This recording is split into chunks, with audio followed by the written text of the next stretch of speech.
Our special data at Offshore Citizen, something that we do better than almost anyone else, I at least generally don't run into people who are better at it, is international tax planning. Okay, so it's very, very nuanced to understand the tax rules in all sorts of different countries and figure out how they overlay. This being said, we now have these large language model tools, ChatGPT, etc., that make it way easier to do research on a bunch of this stuff. So I'm going to give you an update today on how good are the LLMs today at doing tax planning for you. Should you use them? Should you not? Can that get you away from using an accountant or a lawyer?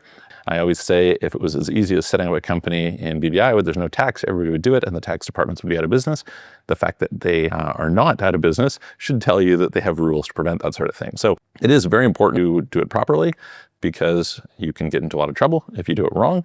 But in certain circumstances, if you can kind of architect your business or your life in the right way, there's a huge amount of opportunity to take advantage of there. Call with me, calendar.com/Michael-Rosmer. All right, so I have recently gone through and done some fairly extensive analysis of these LLMs. And I will say, so first of all, they've gotten way, way, way better. What they do today is much more on top of it. Is it perfect? It's definitely not perfect, but it is a really great starting point. I think that lawyers will suffer a lot from LLMs because you can just ask it a ton of stuff and get most of your answers from that LLM. It is like pretty good. The issue is if you don't know how to prompt it, you may be lulled into a false sense of confidence that is inaccurate. And usually if you can kind of go back and say, well, what about this? Then it will correct itself.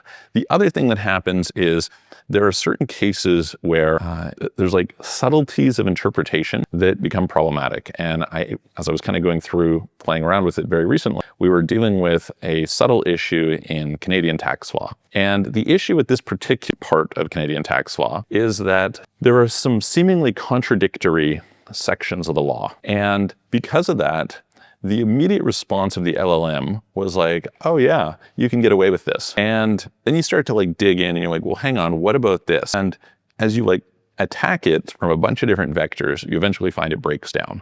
And it will, by the way, admit that, right? Like it's not going to insist that it's the way that it is. Eventually, it's kind of like, okay, I was wrong. And so what is the issue? Well, the issue fundamentally is that if you make a mistake in tax, it's not like a protection that you're like, oh, well, the LLM told me. No, it doesn't work that way. The tax department's going to come and say you were taxable and you didn't pay the tax and now we're fining you and we're charging you interest. In my opinion, the best thing to do as a user is to start by doing your research using the LLM and get some questions answered, and then to go and have that confirmed by experts.